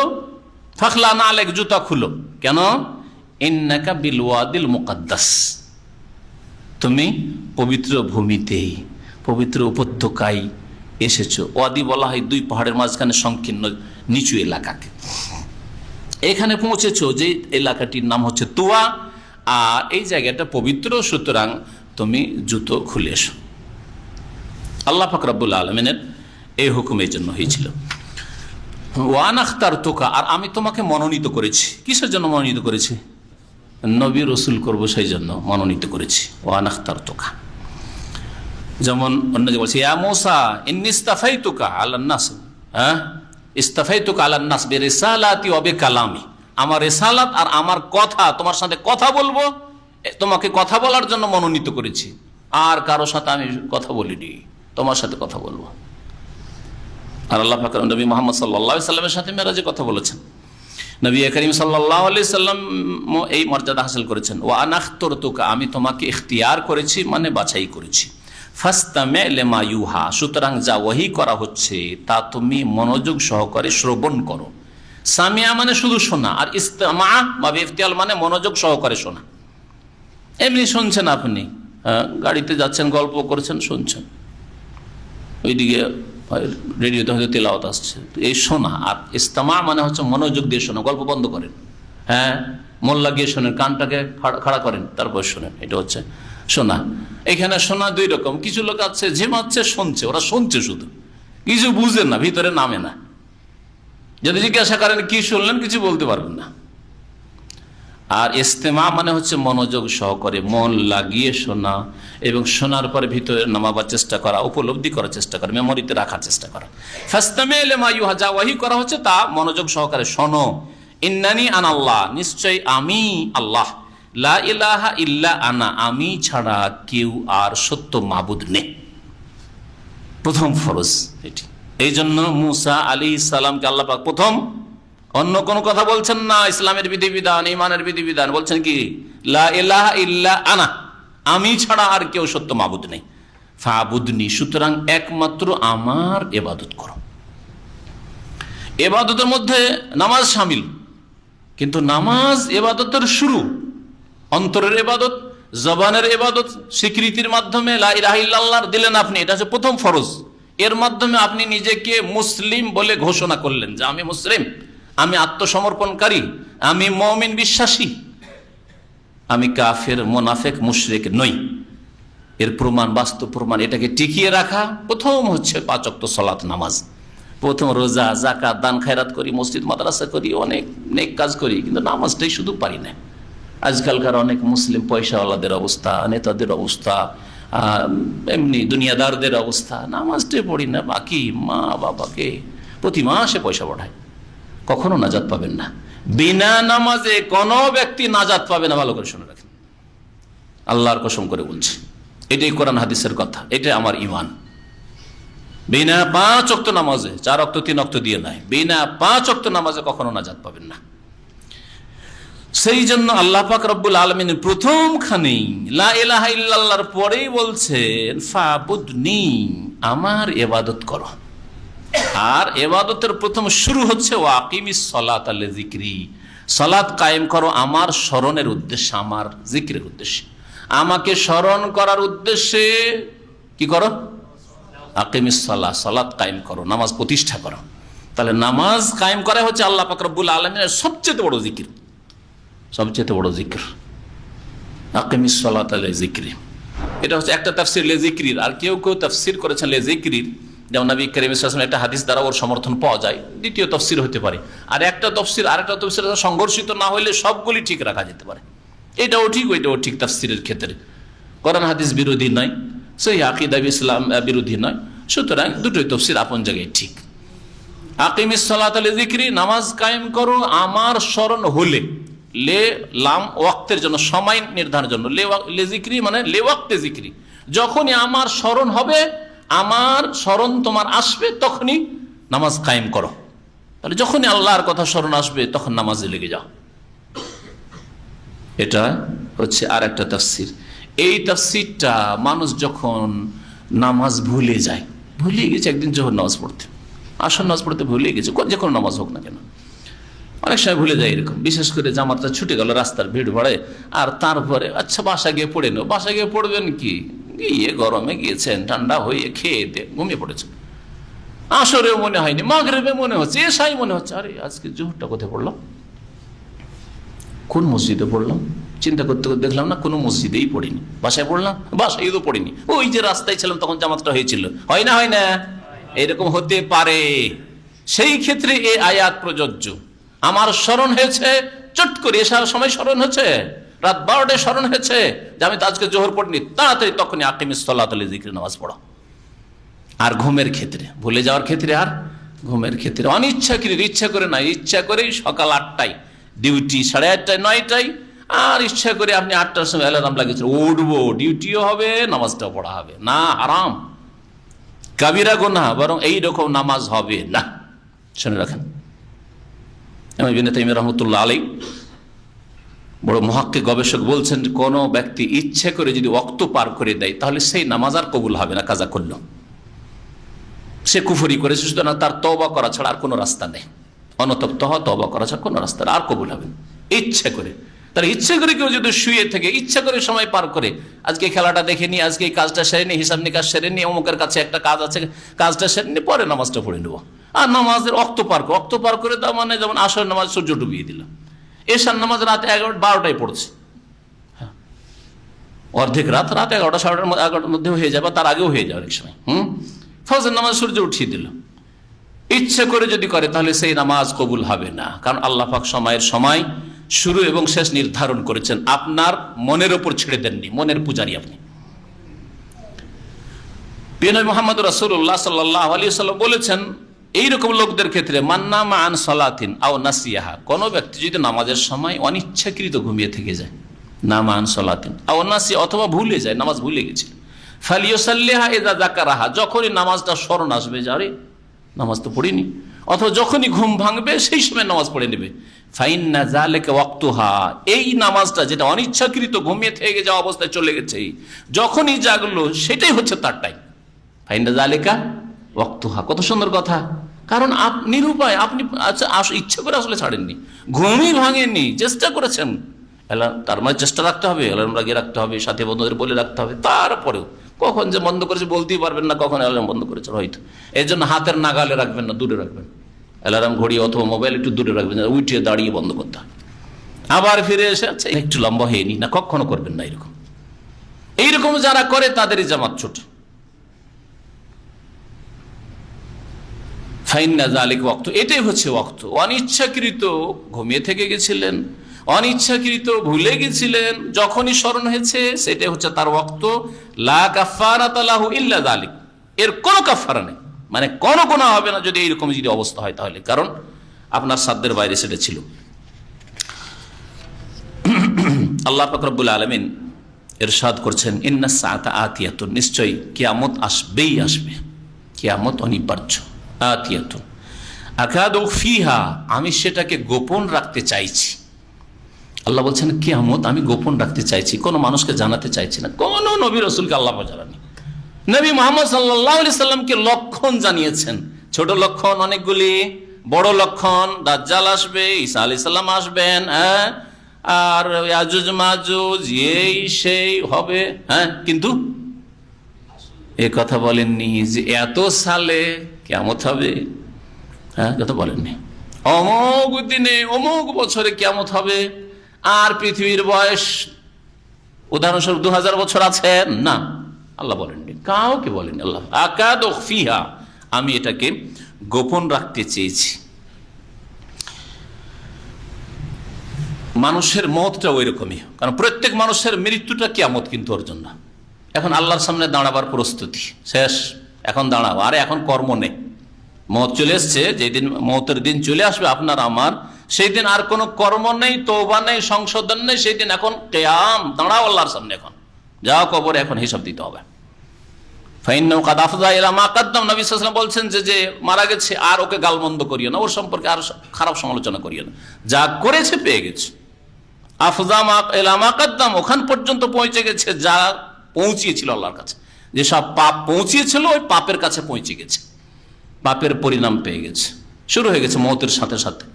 মৃতদেহ পড়ে আছে, শুরু হয়ে গেছে। আপনি ভাবিয়েন না যে কবরে যতক্ষণ না দেবো ততক্ষণ খুব আরামে আছে, না, তাড়াতাড়ি ফেলে আসেন, না হলে ওর উপর আযাব চলছে। অসৎ লোক আর সৎ লোক কষ্ট করে দেবে, সৎ লোককে তাড়াতাড়ি পৌঁছান যে আল্লাহর নিয়ামত পাক। এই দুনিয়ায় মাটির ওপরে কেন থাকবে, যেখানে পৌঁছাতে বলা হয়েছে তাড়াতাড়ি করে পৌঁছে দেন। এই জন্য ইন্তেকালের পরে তাড়াতাড়ি দাফন করাই সুন্নাত। আর এক দেশ থেকে আরেক দেশে শুধু লাশটা দেখবো সেই জন্য নিয়ে যাওয়া, যেমন অনেকে এখান থেকে নিয়ে যাচ্ছে, এটা শরীয়ত বিরোধী কাজ। কি জন্য আল্লাহ পাক গোপনে রেখেছেন? লিতুজজা কুল্লু নাফসিন বিমা তাসা, যাতে প্রত্যেক ব্যক্তিকে প্রতিদান দেওয়া সম্ভব হয় তাদের কৃতকর্মের, যা করেছিল। সা মানে করেছিল, কোশিশ করা, চেষ্টা করা, মেহনত করা, এই অর্থে সা শাব্দিক অর্থ এটা। আর যে যা কর্ম করেছিল তার ফল দেওয়া সম্ভব হয়। মত কিয়ামত, আখিরাত কিয়ামত, সেই দিন বিচার দিবস। আল্লাহ পাক রব্বুল প্রত্যেক ব্যক্তিকে তার কর্মের বদলা দেবেন। আর আল্লাহ পাক এটাকে গোপন রেখেছেন যে আগে থেকেই সংশোধন করছে কিনা। যদি জানিয়ে দেওয়া হইতো, আমাদের মত যদি কারো জানিয়ে দেওয়া হইতো তাহলে অসুবিধা নেই, এখনো তো 60 বছর আছে, অসুবিধা নাই, সময় তো আছে। আরে তওবা খালেস অন্তর একটা দিন করলেই তো চলে। হ্যাঁ, লাস্টে 2-4 দিন বা 2-4-10 বছর লেগে যাব, একবারে ঘর সংসার ত্যাগ করে মসজিদে পড়ে যাব, কত না? হ্যাঁ, না, লিতুজজা কুল্লু নাফসিন, সারা জীবন যা কিছু করেছে তার বদলা দেওয়া যেন সম্ভব হয়। এই জন্য আকাদু ফিহা, আমি লুকিয়ে রেখেছি, গোপন রেখেছি এই কিয়ামতকে। ফালা ইয়াসুদ্দান্নাকা আনহা মান লা ইউমিনু বিহা, সুতরাং এই কিয়ামতের দিবস থেকে যেন তোমাকে বাধা না দেয় ওই সব লোকেরা যারা এই কিয়ামতে বিশ্বাস করে না, পরকালে যারা বিশ্বাস করে না, তারা যেন এই পথে চলতে বাধা সৃষ্টি না করতে পারে। বাধা দিচ্ছে কাফের মুশরিক, দিন ইসলামের দাওয়াত দিতে, নামাজ পড়তে, ইবাদত বন্দেগী করতে, তাওহীদের প্রচার করতে, সুন্নাতের দাওয়াত দিতে। ফালা ইয়াসুদ্দান, কখনো ইসলামের দাওয়াত দিতে তুমি বাধা প্রাপ্ত হলেও ছেড়ে দেবে না। এক রাস্তা বন্ধ হবে আর এক রাস্তায়, ঠিক আছে, এই রাস্তা বন্ধ, এই গ্রামে বন্ধ, আর এক জায়গায় শুরু করব, এখানে বন্ধ, এইভাবে বন্ধ, ওইভাবে শুরু করব, ঠিক আছে, বক্তব্য বন্ধ, লেখনি শুরু করব, ঠিক আছে, বই ছাপানো বন্ধ, ক্যাসেট সিডি শুরু করব, ওইটা বন্ধ, আরেকটা শুরু করব, একটা যুগ গেছে আরেক যুগ শুরু করব। হ্যাঁ, কখনো যেন বাধা প্রাপ্ত হলে তোমাকে এই কাজে বাধা যেন না দেয়। ওয়াত্তাবা হাওয়াহু, আর যারা এই কিয়ামতে ঈমান রাখে না আর নিজের কুপ্রবৃত্তির অনুসরণ করে, ফাতারদা, সুতরাং তুমি যদি ওদের অনুসরণ করো, ওদের কথা শোনো, আর কিয়ামতের দিকে আহ্বান না করো, কিয়ামতের ভয় করতে মানুষকে না বলো, ইসলামের দাওয়াত না দাও, তাহলে ফাতারদা, তারা ধ্বংস হয়েছে, তুমিও ধ্বংস হয়ে যাবে। তারদা মানে ধ্বংস হয়ে যাওয়া। মুসা আলাইহিস সালামের সাথে আল্লাহ পাক কথা বলছেন, কথা হইল কিছু, আর তারপরে মুসা আলাইহিস সালামের হাতে একটা লাঠি আছে। আল্লাহ পাক রব্বুল আলামিন কথা বলছেন। হঠাৎ করে যদি আল্লাহ কথা বলেন, মুসা আলাইহিস সালাম একজন মানুষ, ভিতরে একটা কি থাকবে? হ্যাঁ, ভয় থাকবে না, থাকবে না? আচ্ছা, ভয় কাটানোর জন্য কিছু তরিকা আছে, আছে না? হ্যাঁ, একটু মানে খোলামেলা কথা বলা। ছোট বাচ্চা বাপ ডেকেছে অথবা কেউ ডেকেছে, দেখেন থরথর করে কাঁপছে, কথা বলে না। ওর সাথে একটু আদর করেন, একটু কথা বলেন। হ্যাঁ, প্রথমখানে ওর অন্তরটাকে খুলতে হবে, খোলার চেষ্টা করতে, তাই না, যাতে করে তার ভয়টা কেটে যায়। এটা তারিখ আমাদেরও আছে, করি না আমরা? এটা ছেলেকে হঠাৎ করে আপনি একটা কিছু দিচ্ছেন, নিচ্ছে না, কিন্তু ওর তরিকা আছে। একটা লোক বাসায় বসে আছে, কথা শুরু, ও কথা বলে, আপনি কথা বলেন না। 2-4-10 ঘন্টা পার হয়ে চলে গেলেন, হয়তো সফর করে, কেউ কারোর সাথে কথা বললেন না। হয় না? আর একটা সৃষ্টি আছে, আটটাকে ভাঙতে হবে, আটটা ভাঙতে হবে। ওই আটটা ভাঙার জন্য দুইজনের একজনকে অবশ্যই এমন কোনো কথা দিয়ে শুরু করতে হবে যেই কথাটা বললে তার জন্য এটা কষ্টকর না হয়, অপ্রীতিকর না হয়। ওকে হঠাৎ করে জিজ্ঞাসা করেন, কি বিবাহ শাদী হয়েছে? চলবে? সালাম আলাইকুম, বিবাহ শাদী হয়েছে, চলবে? এটা তো আমোদ ফুর্তির কথা না। তাহলে কি কথা দিয়ে শুরু করলে? সালাম আলাইকুম, কেমন আছেন? ভালো আছেন। হঠাৎ করে জিজ্ঞাসা, ভাই আপনি কি করেন? আমাদের সমাজে কিছু মূর্খ লোকেরা আছে, চাকরি করেন। ভাই কত টাকা বেতন আপনার? প্রথমখানে বিসমিল্লাতে কত টাকা বেতন? এত অশিক্ষিত কিছু লোকেরা আছে, মূর্খ। হ্যাঁ, কার কি বেতন? আপনার ইনকাম কত? বিদেশে থাকেন। প্রথমখানে দেখা যাচ্ছে বিদেশে থাকেন, কত টাকা বেতন আপনার? কথা নেবেন, একেবারে মূর্খ সমাজ, কিছু বুঝে না। এটা তরিকা নেই কথা বলার। সালাম আলাইকুম, কেমন আছেন? ভালো আছেন? ছেলে মেয়ে ভালো আছে? এই রাস্তা খুলছে এখন। কিছুক্ষণ পরে যদি জিজ্ঞেস করেন, তখন একবারে ও ফ্রি হয়ে গেছে, আপনি ফ্রি হয়ে গেছেন। যদি বলেন যে কেমন কি ওখানে আপনার ইনকাম হয়, অপছন্দ করবে কি না? এমন সময় বলছেন যে সময় হয়তো অপছন্দ আর করবে না। যদিও কারো ব্যক্তিগত এইরকম জিনিসগুলো জিজ্ঞাসা করা ভালো নয়, জিজ্ঞেস করতে হয় না কাউকে, এটা অভদ্রদের কাজ। আপনার বেতন কত? আপনার ইনকাম কত? এই ধরনের কথা জিজ্ঞেস করতে হয় না। আল্লাহ পাক রব্বুল আলামিন সুবহানাল্লাহ মানুষকে বাক ভঙ্গিমা শেখাচ্ছেন। মুসা আলাইহিস সালামের হাতে লাঠি আছে, আল্লাহ কি দেখেন না? দেখছেন তো, তারপর কেন জিজ্ঞেস করছেন? এটাই, ভয়টা দূর হোক। হ্যাঁ, এখন কথা বলতে শুরু করবে। তাহলে ওমা তিলকা বিয়ামিনিকা ইয়া মুসা, মুসা তোমার ডান হাতে কি ওটা? আল্লাহ বলছে, জি হ্যাঁ। ছোট বাচ্চার সাথে কথা বললো এরকম, এটা কি তোমার? দেখতে পাচ্ছেন তো আপনি, এটা কি? খেলনা। ওমা তিলকা বিয়ামিনিকা ইয়া মুসা, হে মুসা তোমার ডান হাতে এটা কি? কালা, তখন মুসা আলাইহিস সালাম বলছেন, এই সুযোগ কথা বলার সুযোগ হয়েছে। উত্তর তো এতটাই যথেষ্ট ছিল, হে আসা, এটা আমার লাঠি। হয়েছে না হয়নি? উত্তর, ফুল উত্তর হয়ে গেছে। কিন্তু না, আল্লাহ পাক রব্বুল আলামিনের সাথে অন্তরে যে এত মহব্বত আর এত কথা বলার কামনা, এই সুযোগ পেয়েছি, কি জানি হয়তো এটাই কথা বন্ধ হয়ে যায় না, কথা বলতে সুযোগ যখন পেয়েছি, যা বলার বলিনি দিল খুলে, তাই না? এই বলতে শুরু করলেন। মহব্বতের পরিচয়। অনেক সময় মহব্বত করলে ভালোবাসি, কিন্তু কথা বলতে ভয় লাগে। ছেলে বাপকে ভালোবাসে, কিন্তু কথা বলতে ভয় লাগে। আব্বা নিজেই যখন কথা বলা শুরু করেছে, এই সুযোগ পেয়েছি, এই সুযোগে একটা কথা জিজ্ঞেস করেছিল, আরেকটা কথা বলার পরে, আব্বা বাজার লাগবে, কিছু কেনা লাগবে, হ্যাঁ, শুরু করে দিলে আরো 2-4টা কথা, এই লাগবে, সেই লাগবে, আমার কাপড় লাগবে, ঠিক না? সুবহানাল্লাহ। আল্লাহ পাক রব্বুল আলামিনের জবাবে মুসা আলাইহিস সালাম বলছেন যে এটা আমার লাঠি, আতাওয়াক্কাউ আলাইহা, এর উপর আমি ভর দিই। ইবাদত বন্দেগী দীর্ঘক্ষণ দাঁড়িয়ে যখন কিয়াম করি, ভর দিই, লাঠিতে ভর দিয়ে ইবাদত বন্দেগী করি। আরো ভর দেওয়ার প্রয়োজন হলে ভর দিই। আরো কি করি? আহুস্য বিহা আলা গানামি, আর আমার মেষ বা আমার ছাগল যে রয়েছে, ছাগলের পাল, এসবের ওপর আমি গাছের পাতা পেড়ে দিই। এসব দিয়ে গাছের পাতা পেড়ে দিই। আপনার গাছের পাতা পাড়া বলেন না ঝাড়া বলেন? হ্যাঁ, পাড়া। হ্যাঁ, জি হ্যাঁ। মারলেন গাছের পাতায়, আর পাতা ঝরে পড়ল, পাতা ঝরিয়ে দিই। ওয়ালিয়া ফিহা মাআরিব উখরা, শুধু তাই নয়, এতে আমার এছাড়াও বহু কাজ রয়েছে, এতে আমার বহু কাজ রয়েছে। কি কাজ রয়েছে? মুসা আলাইহিস সালাম বলেননি, আল্লাহ উল্লেখ করেনি, সুতরাং আমাদের নীরব থাকা উচিত। কিন্তু বিদআতপন্থীরা এখন এক একটা করে তিলকে তাল করেছে, তাহলে এটা দিয়ে, এই লাঠি দিয়ে এই হইতো, এই হইতো, এই হইতো, এই হইতো, এই হইতো, সব মিথ্যা কথা এগুলো, কোথাও না, কোনো হাদিসে নেই। আল্লাহ পাক বললেন যে দেখো, আর একটা কাজ করি, তোমার মুজিজা বানিয়ে দিচ্ছি, তোমার হাতের এই লাঠিকে আমি আজকে অলৌকিক জিনিস বানিয়ে দিচ্ছি। তাহলে আলকাহা ইয়া মুসা, মুসা এই লাঠিকে তুমি নিক্ষেপ করো। ফালকাহা, তখন লাঠিকে নিক্ষেপ করলো। ফাইযা হিয়া হাইয়াতুন তাসআ, তখন হঠাৎ করে সেই লাঠিটি একটি সাপ হয়ে ছুটাছুটি করতে শুরু করলো। হাইয়াতুন মানে সাপ, আর তাসআ সায়াসা মানে ছোটাছুটি করা শুরু করলো, দৌড় দিতে শুরু করলো সাপ যেমন করে। একেবারে সাপ হয়ে গেছে।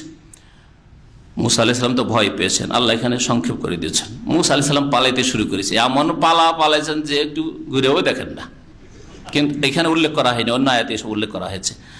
আল্লাহ পাক বলছেন কালা খুযহা, এখন ধরে ফেলো। সাপের গায়ে হাত দিতে আল্লাহ বলছেন ধরে ফেলো, খুযহা, যখন ধরবেন তখন তো সাপ বলি ধরতেন, তাই না? সাপ বলি ধরা সাহস, সাপকে ধরতে পারবেন? জি।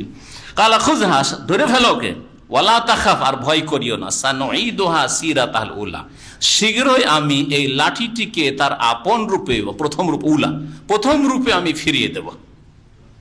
সিরাতের শাব্দিক অর্থ হয় মানুষের চরিত্র, ভিতরের গুণগুলি, আর সুরাত মানে হচ্ছে বাইরের গুণগুলি, শরীরের যে অবয়ব, দৈহিক গঠন। এই সিরাত বলে এখানে সুরতকে উদ্দেশ্য করা হয়েছে, এই লাঠিকে তার আপন রূপে ফিরিয়ে দেব, বা আপন গুণে ফিরিয়ে দেব। লাঠি ছিল, লাঠিতে ফিরিয়ে দেবো আমি তাকে। ওয়াদমম, এটাতে একটা হয়ে গেল মুজিজা। মুসা আলাইহিস সালামকে আল্লাহ পাক 9টি মুজিজা দিয়েছেন, বড় বড় মুজিজা। মুজিজা নবীদের নবী রসুল হওয়ার দলিল প্রমাণ, যাতে করে কাফের মুশরিক শত্রুরা মানতে বাধ্য হয় যে সাধারণ মানুষ না, মানুষ কিন্তু সাধারণ মানুষ না, আল্লাহ প্রদত্ত শক্তি, আল্লাহ তাকে পাঠিয়েছেন। আর মুজিজা নবীদের ক্ষমতায় থাকে না, আল্লাহর ক্ষমতার বহিঃপ্রকাশ ঘটে। আল্লাহ পাক রব্বুল আলামিন তার কুদরতকে প্রকাশ করেন নবীদের হাতে হয়তো, কিন্তু নবীদের সামান্যতম কোনো ক্ষমতা থাকে না। কখনো কখনো নবীরা জানতে পারেন যে আল্লাহ এটা আমার হাতে করতে যাচ্ছেন, আর কখনো ওটা ঘটার পূর্বে 1 মিনিট আগেও কিছুই তিনি জানতেন না। যেমন এই ঘটনা প্রমাণ করে যে মুসা আলাইহিস সালামকে আল্লাহ ফেলতে বললেন, ফেলে দিন, আল্লাহর হুকুম হয়েছে, ওইটা ইবাদত। ফেলতে বললেন, ফেলে দিলেন, কিন্তু জানেন না যে কি হবে। যদি জানতেন তাহলে পালাবেন কেন, তাই না? হঠাৎ করে সাপ থেকে পালাইতে শুরু করেছেন, তাহলে কিছুই জানতেন না তিনি। বেদাতিরা মুজিজা থেকে শুরু করে কেরামতে নিয়ে এসছে। আসল তো উদ্দেশ্য হচ্ছে ওলিদের, পীর ভণ্ডদের কেরামত প্রমাণ করা। আর কেরামতের ফ্যাক্টরি তাদের ঘরে ঘরে ছড়াছড়ি। কেরামত একবার পীরের হাতে, অলির হাতে, যখন ইচ্ছা তখন দেখায়, যখন ইচ্ছা তখন দেখায়। এক পীর আর এক পীরের সাথে কম্পিটিশন, প্রতিযোগিতা চলে তাদের কেরামতের। সব ডাহা, মিথ্যা কথা। সবচেয়ে বড় ওলি আউলিয়া আম্বিয়া রসুলগণ, আর তারপরে সাহাবাই কেরামগণ। শ্রেষ্ঠ রসুলের সঙ্গীগণ সবচেয়ে বড় ওলি আম্বিয়া রসুলগণের পরে।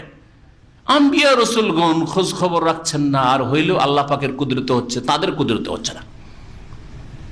নবীর সাহাবাই কেরামদের মধ্যে শতকরা একজনের না, হাজারে একজনের কেরামতে এরকম দেখা যাচ্ছে।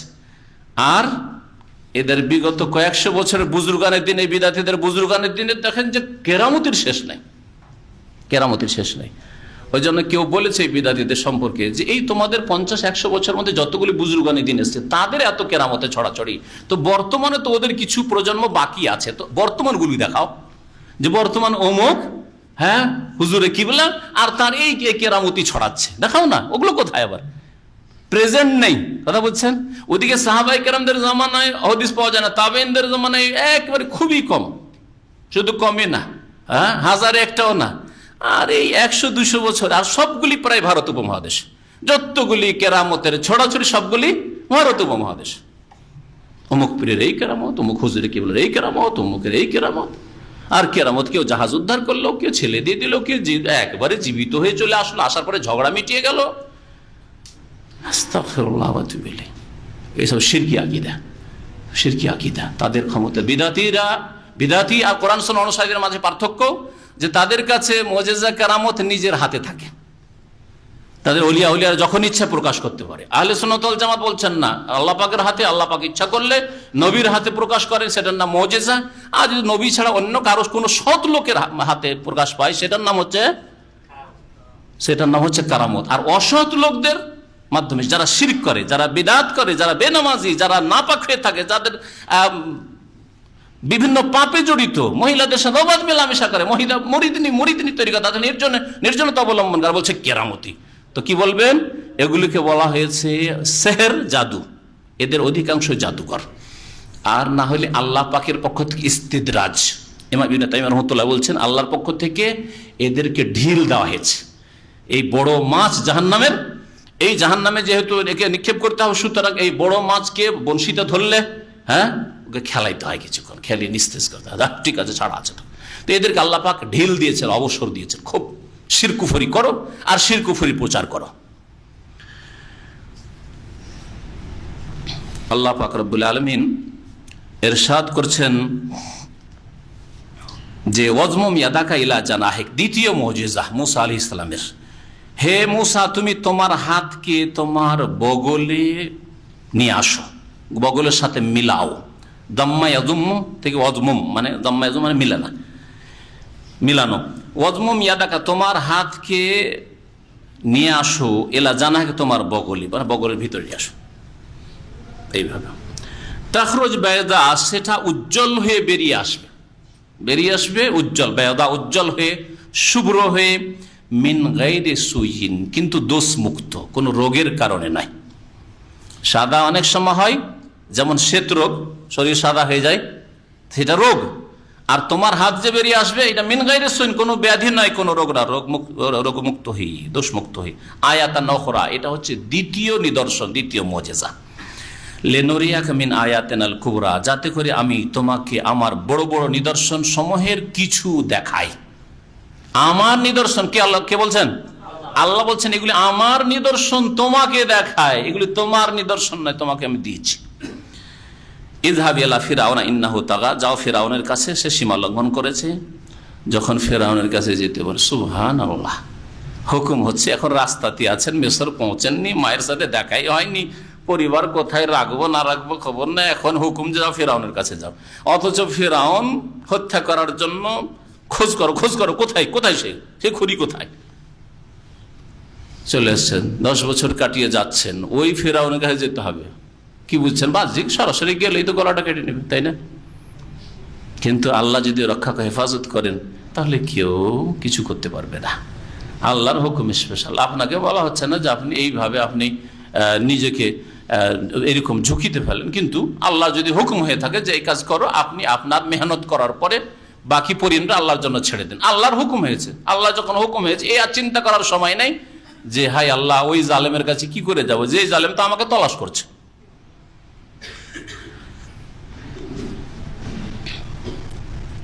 মুসা আলাইহিস সালাম ছোটকালে, তাফসীরকাররা বলছেন যে ছোটকালে যখন একেবারে ফেরাউনের বাড়িতে শিশু ছিলেন, বুঝতেন না যে কি কোনটা ভালো কোনটা মন্দ, তাকে পরীক্ষা করেন, একবার দাড়ি ধরেছিলেন, এটাও তাফসীরকাররা বলছে। দাড়ি ধরে নিয়েছেন কার? ফেরাউনের। তখন ফেরাউনকে সন্দেহ হয়ে গেছিল, আরে আমার দাড়ি ধরলো, কে বলছে দাড়ি ধরে গলায় মেরে, কি বলছে গালে মেরেছে, সেটাও হইতে পারে, তাফসীরকারদের কথা এরকম হইতে পারে। আর দাড়ি ধরাতে তার সন্দেহ হইতে পারে, কারণ তার তো ভিতরে একটা আশঙ্কা লেগে আছে যে একটা যুবক হবে বা একটা ছেলে জন্মাতে যাচ্ছে, যে ছেলের মাধ্যমে আমার পতন ঘটবে, এটা তাকে গণকরা বলে রেখেছিল, এই বিশ্বাসই তার ছিল। তো সে শঙ্কিত, তখন তাকে পরীক্ষা করলো। তাফসীরকার বলছেন তার হাতে, এক হাতে খেজুর আর এক খেজুর অথবা মণিমুক্তা, যা দেখতে সুন্দর লাগে, এরকম কিছু না, আর হাতে আগুন নিয়ে মুসার সামনে ধরল ফেরাউন। তো মুসা আলাইহিস সালাম, ভালো জিনিসটা দিয়ে মানুষ ছোট বাচ্চা হলে হাত দিতে যায় হয়তো না, আল্লাহ তার হাতটাকে আগুনের দিকে ফিরিয়ে দিয়ে উঠিয়ে নিয়ে মুখে দিয়ে দিল।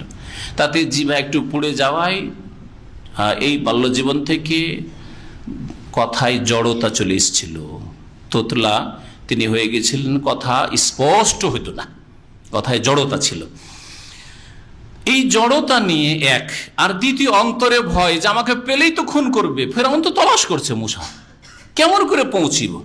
সেই সময় আল্লাহ পাকের কাছে তিনি দোয়া করলেন, কালা মুসা আলাইহিস সালাম দোয়া করলেন, রব্বিশ রাহলি সদরি, হে আল্লাহ আমার বক্ষকে তুমি উন্মুক্ত করে দাও, খুলে দাও, ওয়ায়াসসিরলি আমরি, আমার কাজকে তুমি সহজ করে দাও, ওয়াহলুল উকদাতাম মিন লিসানি, আর আমার জিহ্বার জড়তা তুমি দূর করে দাও। ওয়াহলুল হাল্লা ইয়াহুল্লা মানে খুলে দেওয়া, তা আমার জিহ্বার যে জড়তা আছে সেটাকে তুমি খুলে দাও মানে দূর করে দাও। উকদাতুন মানে গিরা, গ্রন্থি, গিরা লাগা। তো জবান খুলছে না ভালো করে, স্পষ্ট হয়ে কথা বেরোচ্ছে না, স্পষ্ট হয়ে যাচ্ছে, যেন এটা একরকমের গিরা যেন জবানে। তো এটাকে বলা হয়েছে উকদা। এই জন্য আমার জবানের বা আমার জিহ্বার জড়তাকে তুমি দূর করে দাও, ইয়াফকাহু কওলি, যাতে করে লোকেরা আমার কথা বুঝতে পারে। আর একটি দোয়া করলেন, এই দোয়ার সাথে সাথে জবান তো হইল, যেমনই দোয়া করলেন আল্লাহ পাক দোয়া কবুল করলেন। ওয়াজআলনি ওয়াজিরা মিন আহলি, আমি একা যেতে তো ভয় করছি, তো আমার সাথে আমার পরিবার থেকে একজন আমার সহায়ক বানিয়ে দেন। আল্লাহ বানিয়ে দেন আমার পরিবারের একজন সদস্য সহায়ক, সে হচ্ছে হারুন আখি, যে আমার ভাই হারুন আলাইহিস সালাম। বয়সে তাফসীরকার বলছেন বড় ছিলেন মুসা আলাইহিস সালামের। উশদুদ বিহি আজরি, যার দ্বারা আমার কোমরকে মজবুত করে দেন। ও আশরে খুফি আমরি, আর আমার কাজে তাকে আমার অংশীদার বানিয়ে দেন। অংশীদার বানিয়ে দেন মানে আল্লাহর কাছে দোয়া করে, আল্লাহ তাকে এমনি আমার সাথে না দিয়ে তাকে কি করে দেন, নবী করে দেন। আমার কাজ হচ্ছে নবুয়ত, রেসালাত, রসুল, আর আমার এই রেসালাতে তাকে নবুয়তে শরীক করে দেন, মানে তাকেও নবী বানিয়ে দেন। কাই নুসাব্বিহাকা কাসীরা, যাতে করে বেশি বেশি তোমার আমরা তসবিহ করতে পারি। ওয়া নাযকুরাকা কাসীরা, আর তোমার বেশি বেশি স্মরণ করি। আল্লাহ পাকের বেশি বেশি জিকির আজকার স্মরণ হচ্ছে সকাল বিকালের জিকির আজকার করা, সুন্নতি জিকির আজকার, প্রত্যেক 5 ওয়াক্ত নামাজের পরের জিকির আজকারগুলি। যখন আপনি শুইতে যাচ্ছেন, বিছানায় যাচ্ছেন, তখনকার জিকির আজকার। যখন বিছানা থেকে উঠছেন তখনকার জিকির, তখনকার দোয়া। আর যখন বাড়ি থেকে বেরোচ্ছেন, বাড়িতে ঢুকছেন, এই যে জিকিরগুলি রয়েছে, বাথরুমে ঢুকছেন, বাথরুম থেকে বেরোচ্ছেন, এই সমস্ত জিকির আজকার যে বললাম সংক্ষেপে, এগুলি যদি কেউ করে তাহলে সেই ব্যক্তি যেন আল্লাহ পাকের অধিক জিকিরকারী। আর তার আগে হচ্ছে ফরজ ইবাদত বন্দেগীর জিকির, মানে নামাজের জিকির আজকার। তাহলে 5 ওয়াক্ত নামাজ পড়ে এই জিকিরগুলো খেয়াল রাখবেন। এই জিকিরগুলি এমন ভাবে রয়েছে যে কিছু দাঁড়িয়ে করা হয়, কিছু বসে করা হয়, কিছু শুয়ে করা হয়। আল্লাযীনা ইয়াযকুরুনাল্লাহা কিয়ামান ওয়া কুউদান ওয়া আলা জুনুবিহিম, এর অর্থ হচ্ছে যে কিছু জিকির আজকার নবী সাল্লাল্লাহু আলাইহি ওয়াসাল্লামের সুন্নতি জিকির আজকার আছে যেটা দাঁড়িয়ে করতে হয়, চলতে চলতে। হ্যাঁ, কিছু বসে করতে হয়, গাড়িতে বসে করছেন, হ্যাঁ অনেক সময় বসেই করছেন। আর কিছু জিকির আজকার যেমন নামাজের পরে বসে বসে করছেন, শুয়ে বিছানায় লম্বা হয়ে শুয়েছেন। আর যে জিকির আজকারগুলি আছে ঘুমের আগে, হ্যাঁ ঘুমের পূর্বে, সেগুলি করছেন। ওয়া কুউদান ওয়া আলা জুনুবিহিম, শুয়ে শুয়েও। হ্যাঁ, বিদাতিরা কি করেছে জানেন? এই কোরআন আয়াতের অপব্যাখ্যায় দাঁড়িয়ে আর বসে আর শুয়ে, মানে জিকির, নাচের জিকির, নাচের জিকির, নেচে নেচে জিকির। নবী সাল্লাল্লাহু আলাইহি ওয়াসাল্লাম সাহাবারা করেছেন, নবী করেছেন। ওয়া নাযকুরাকা কাসীরা, তাহলে বেশি বেশি জিকির আজকারকারী আপনি এইভাবে। আর জিকির আজকার বেশি বেশি করা মানে এই নয় যে এত লাগবার আল্লাহু আল্লাহু পড়লাম, ইল্লাল্লাহ ইল্লাল্লাহ পড়লাম, হু হু হু করলাম, হ্যাঁ হক হুক করলাম, এগুলি জিকির না, এগুলি সব বাতিল, এগুলো সব বাতিল। মনে রাখবেন যে এগুলির সামান্যতম কোনো প্রমাণ নবী করিম সাল্লাল্লাহু আলাইহি ওয়াসাল্লাম তার খোলাফায়ে রাশিদিন সাহাবায়ে কিরাম থেকে নেই। সুতরাং এগুলি বিদআত, গুমরাহি, এগুলিতে কোনো সওয়াব নেই, বরং জাহান্নামে যেতে হবে। ইন্নাকা কুনতা বিনা বাসীরা, হে আল্লাহ তুমি নিশ্চয়ই আমাদেরকে দেখছো। ইন্নাকা কুনতা বিনা বাসীরা, তুমি দেখছো। ক্বালা কাদ উতিয়া সুলাকা ইয়া মূসা, আল্লাহ পাক বললেন যে মূসা, এখনো মূসা আলাইহিস সালামের সাথে কথা চলছে। হ্যাঁ, সেই জায়গায় তুয়া নামক স্থানে, যেখানে আল্লাহ পাক নবী করছেন, রসুল করছেন, তোমাকে দিয়ে দেওয়া হইলো তোমার সবগুলি, উদিতা সুলাকা, তোমার সবগুলি যাচ্ছা, সবগুলি তলব দিয়ে দেওয়া হইলো, যা তুমি চাইলে দিয়ে দেওয়া হলো হে মূসা। ওয়ালাকাদ মানান্না আলাইকা মাররাতান উখরা, আর এটাই তোমার ওপর অনুগ্রহ না, তোমার ওপর আরেকবার আমি অনুগ্রহ করেছি, আল্লাহ পাক বলছেন। সেই অনুগ্রহ ইনশাআল্লাহ তাআলা আগামী সপ্তাহে শুরু করব। ইজ আওহাইনা ইলা উম্মিকা মা ইউহা, বাল্য জীবনের কথা আল্লাহ পাক রব্বুল এখানে বর্ণনা করছেন যে কিভাবে তিনি মানুষ হলেন। তো যাই হোক, আল্লাহ পাক রব্বুল আলামিন এখানে ঘোষণা করলেন যে কদ উতিতা সুলাকা, তুমি যা চাইলে তোমাকে দিয়ে দেওয়া হলো। তার মানেই মূসা আলাইহিস সালামের জবানে যে অস্পষ্টতা বা জড়তা ছিল সেটা দূর হয়ে গিয়েছিল। এবং মূসা আলাইহিস সালামের দোয়া, যেমন নবী হারুন নবী হয়েছেন। আর যারা বলেছে যে মূসা আলাইহিস সালাম তারপরেও একটু জড়তা থেকে গেছিল, কথাটা ভুল। কারণ আল্লাহ পাক বলছেন তোমাকে দিয়ে দেওয়া হইলো, দোয়া কবুল হয়েছে, আর জড়তা থেকে যাবে, এটা কথা ঠিক নয় কেউ যদি বলে থাকে। আল্লাহ পাক যেন আমাদের খিদমত কবুল করেন, আমাদের কোরআন এবং হাদিস মোতাবেক চলার তৌফিক দান করেন, কোরআন বোঝার তৌফিক দান করেন। আল্লাহ পাক রব্বুল আলামিন নেক আমলে তৌফিক দান করেন। আল্লাহ পাক হিদায়াতের পথে যেন রাখেন। ও সাল্লাল্লাহু আলা নবিয়িনা মুহাম্মদ ওয়া আলা আলিহি ওয়া সাহবিহি আজমাইন।